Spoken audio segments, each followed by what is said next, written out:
Hi everyone, it's Miss Bragg. We're going to do lesson 82 in phonics.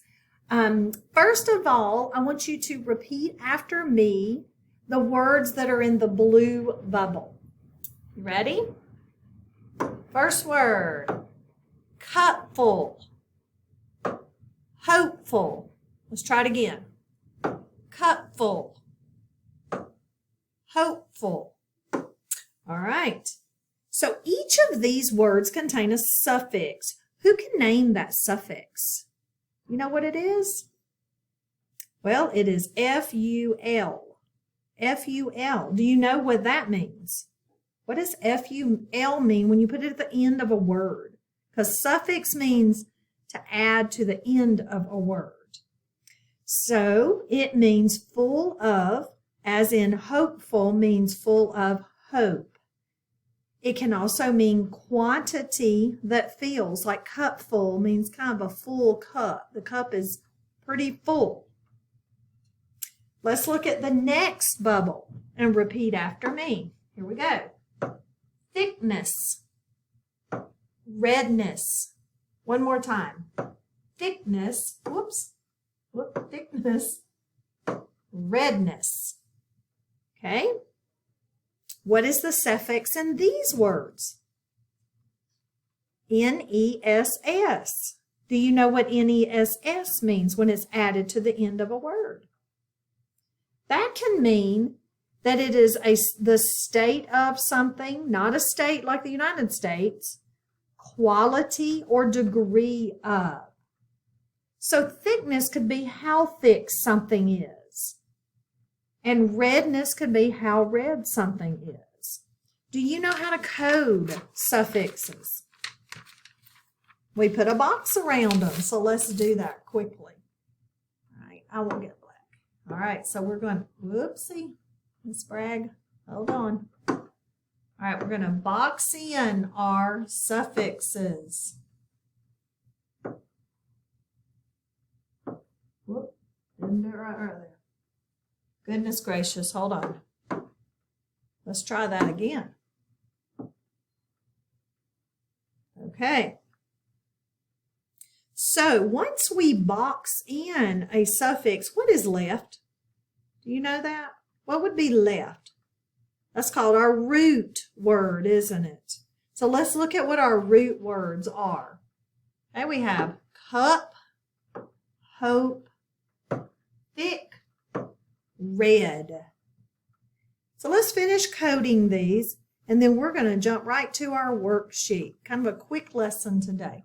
So let's code cupful. So the C in cupful has a K sound, so we're going to give it a K back.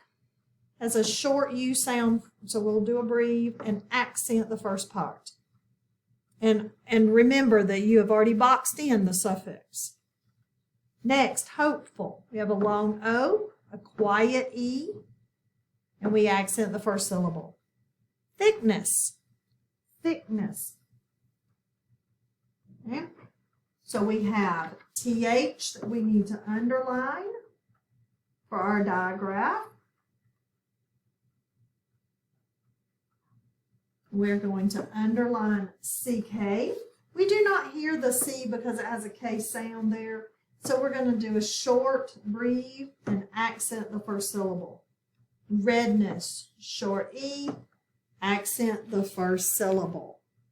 Okay, if you will pull your worksheet lesson 82 and turn it to the worksheet side. Okay, your worksheet should look like this. And let's get started. We're going to go ahead and code first, work on the story. Here we go. Repeat after me. We have shameful, wishful, sickness, darkness, tulip, switch. So let's go ahead and code these. All right, shameful, shameful. I tell you what, since our lesson is about suffixes, let's go ahead and box all of our suffixes that we can find. So we have full. This one has full. Remember suffixes you look towards the end of the word. Ness, ness. And it looks like tulip and switch do not have one. So let's code our first 4 words that have a suffix. Shameful. So we have SH. So underline digraph SH. We have a long A sound and we have a quiet E here. Wishful. Wishful. Underline SH again. Breathe over the I. Sickness. Sickness. Breathe over the I, underline CK, and it's got a K sound. So let's cross out the C. Darkness. We want to arc under the AR sound. Tulip. Now this goes with our lesson we just learned the other day where we find our vowels. And we have a consonant in the middle, so we're going to divide between the V, CV. Tulip. We have a long U sound. Short I sound, accent the first syllable. Switch. Let's underline TCH. Cross out that T. Do not hear it in a short I sound. All right, let's match up our pictures. I see a tulip and I see a light switch. Next, read our story together.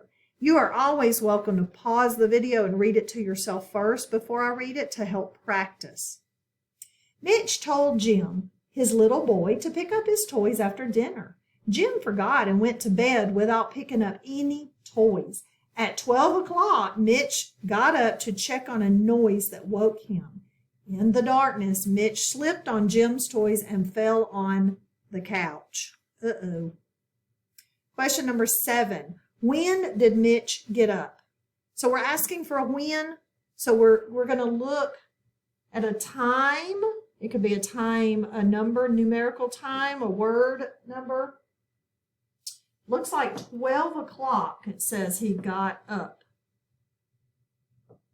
So that is 12 o'clock. Number 8. Why did Mitch slip? Okay. So we're looking for Mitch, but we're also looking for the word slip when he slipped. So there's Mitch, and there's where he slipped. And why did he slip?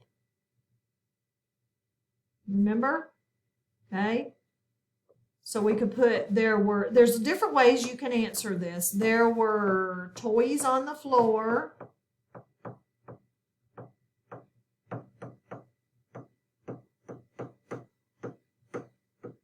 And it was dark. We might not slip if it were daylight, but we might. Sorry it's a little messy on my sentence there. Or you could say it was dark and there were toys on the floor. There's a couple of ways you could write that sentence. Last one. Should we pick up our toys so people don't slip? I think that's a pretty good idea. We don't want anyone getting hurt because we didn't do what we were supposed to.